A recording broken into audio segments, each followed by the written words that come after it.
Good Saturday morning to all my brethren around the world. Good morning from Canada. As promised, I'm going to finish up this article, Divine Calendar. Hopefully, depending. There's still quite a bit left, but we'll see. Anyway, this is number 6, the week's work.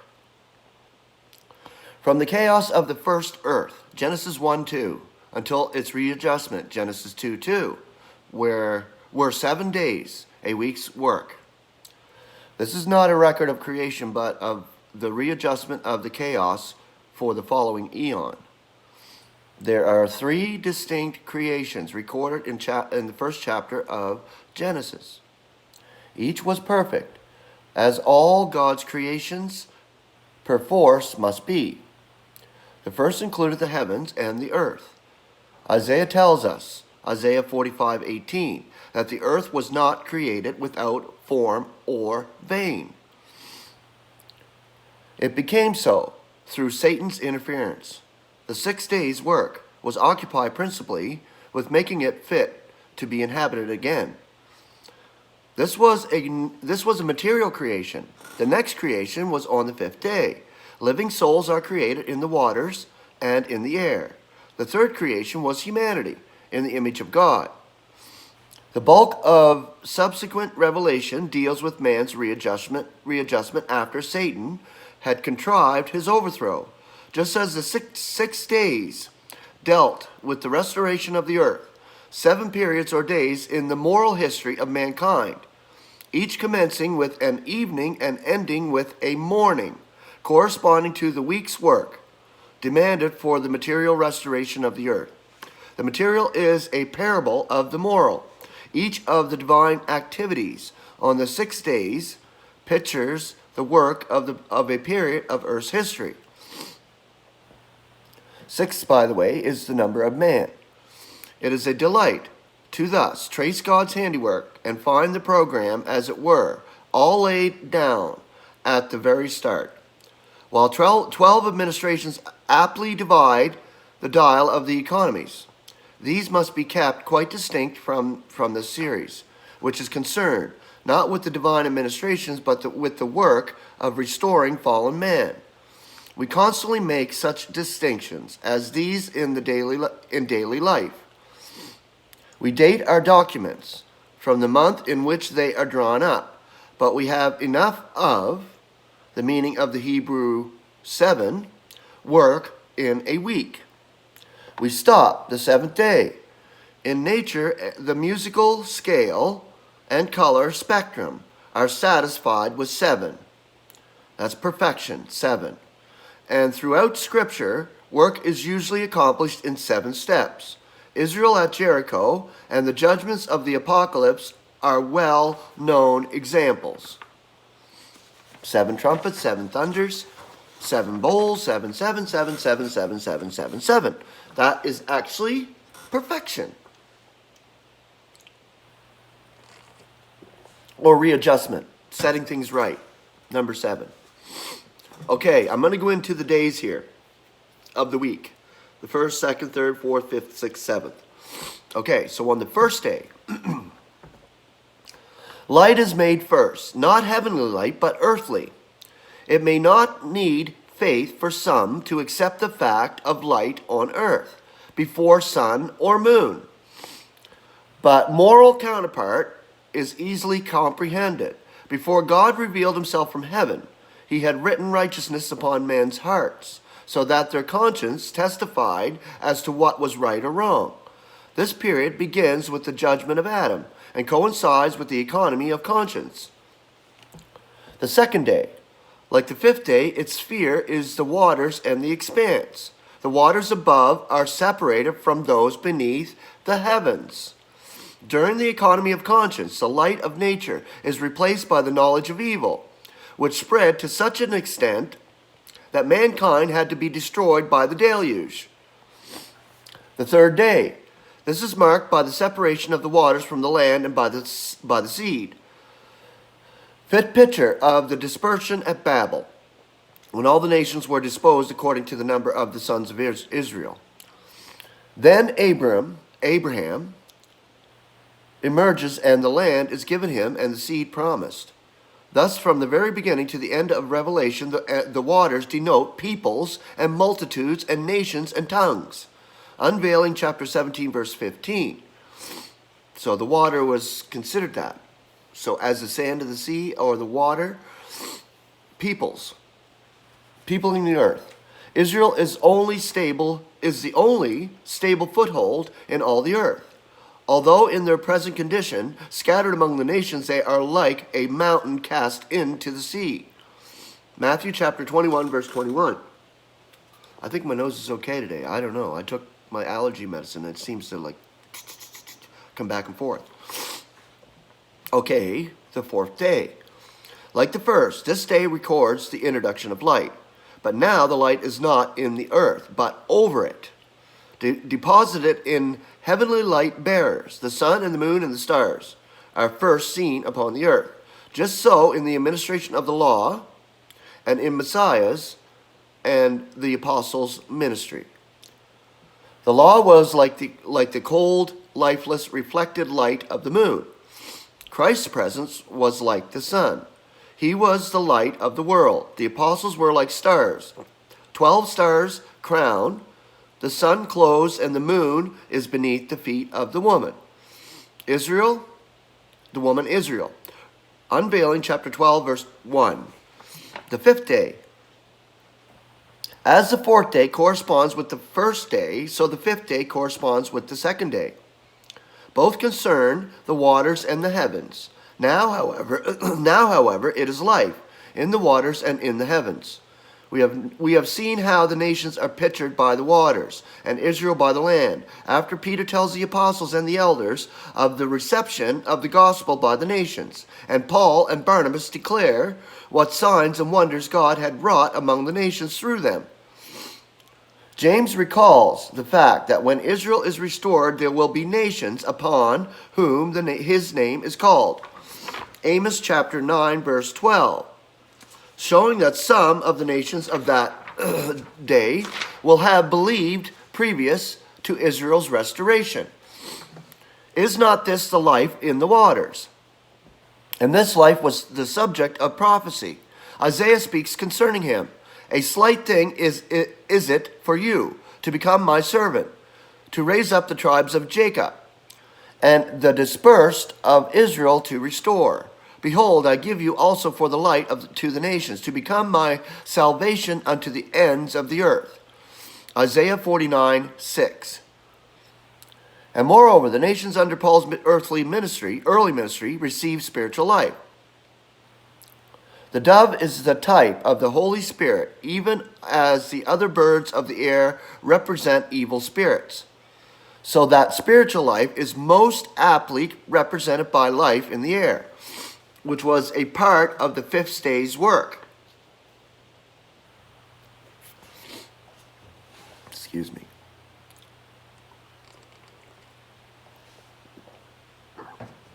The fact that spiritual life is continued among the nations during this dispensation of the secret, or administration of the secret, does not interfere with the absolutely secret character of this administration. Each day's work abides. We enjoy light within and from above. We have conscience and revelation, the separation of the waters above from the waters beneath. The second day's work still continues. The separation of the dry land from the waters is still in evidence, for the mountain, even when cast into the sea, cannot be dissolved in it. So that while the work of the present economy is concerned primarily with the heavens' restoration, of which the week's work knows nothing, we enjoy the fruit of the 5 previous days' work, and especially that aerial life which brought us to the borders of the celestial realms. The sixth day. The sixth day corresponds with the third. Both deal with the land. Now, however, we have life on the land, and the seed is seen as a man. So it will be, even in these, the closing days of this eon. The nations have rejected God, just as Israel did before them. God will return to his earthly people, and all Israel shall be saved. Then he will bring forth the second man, the last Adam, of whom the first was but a feeble figure, who will rule the whole earth to his glory. Seventh day, the perfect day, the seventh day. Man begins his days in the morning, but God begins an evening and concludes with a morning. The judgment session in the garden introduced the first day, the flood the second, Babel the third, Egypt's plagues the fourth, Israel's rejection the fifth, the dispensation of judgment the sixth, and the final judgment of the great white throne ushers in the eternal Sabbath. This is the day which he will bless and sanctify, and he will rest in all the work which he had created in order to make it.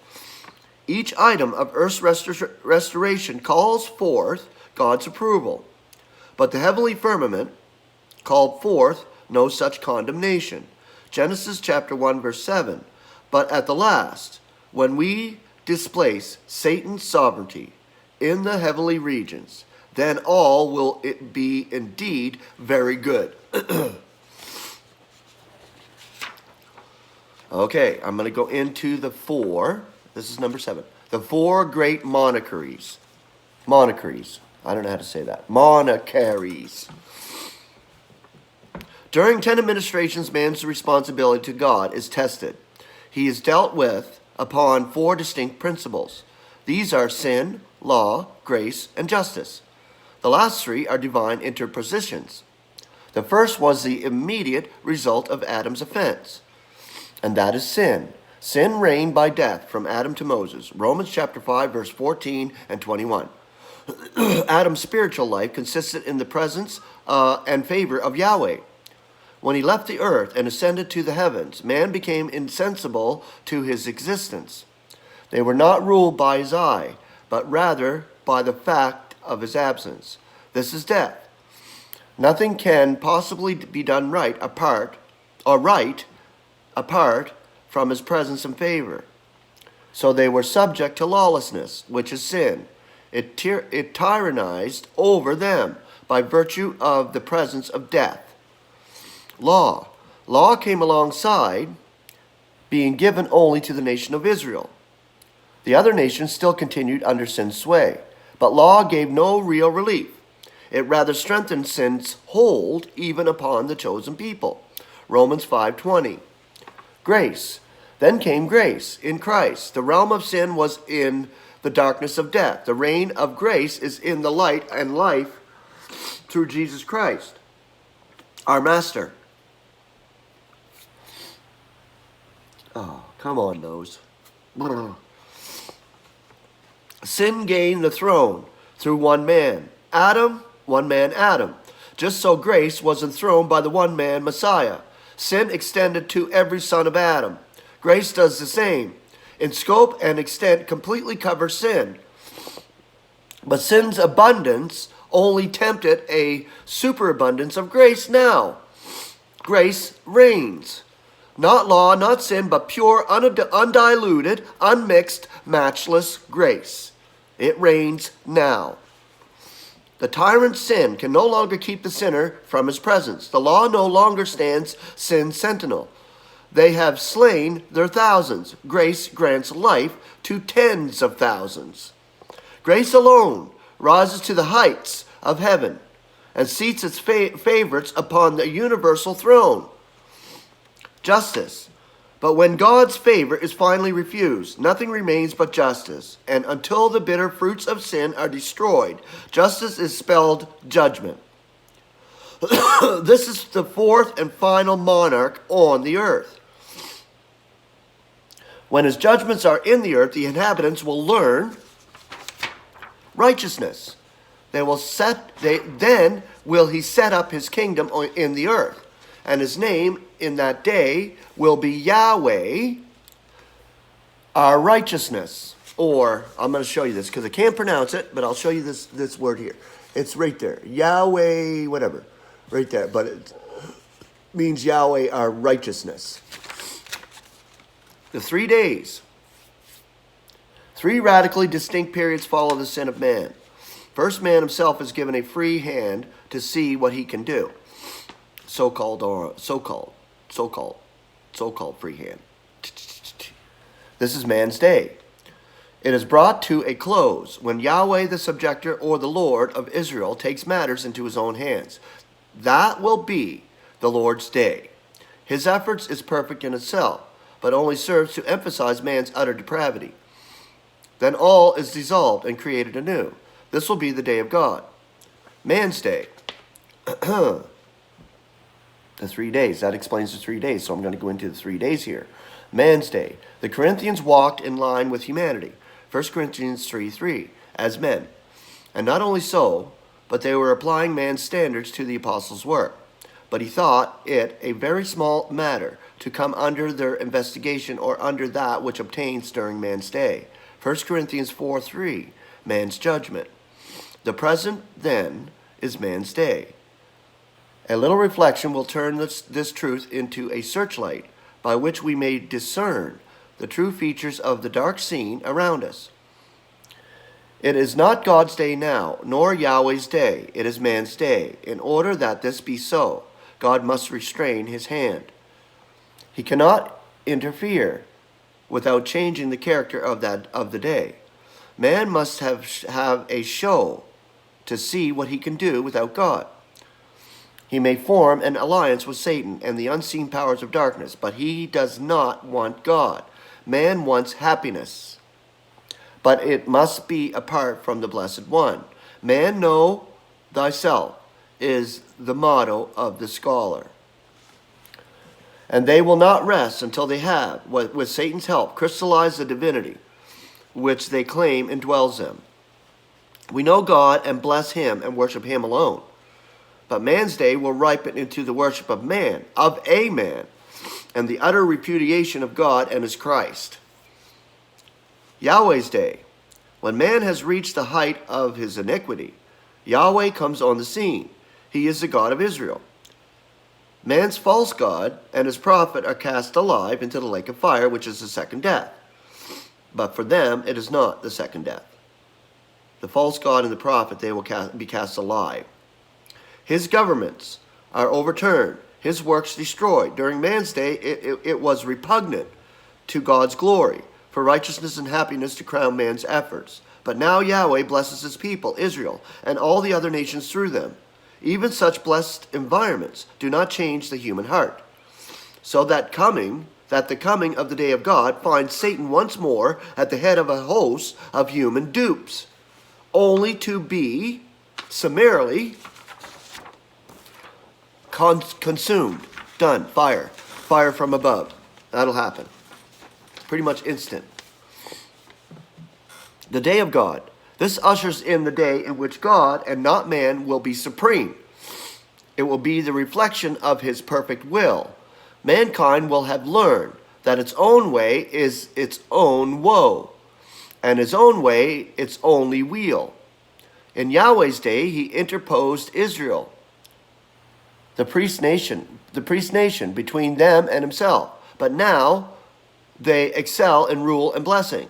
He is reconciled to all his creatures. No priest, no temple is needed to defend his holy character. During the day of God, no effort need be made to better the condition of mankind, for his presence ensures perfect and unending bliss. During Yahweh's day, righteousness will reign, and loyalty to the great king calls for the immediate punishment of sin, and that is Gehenna.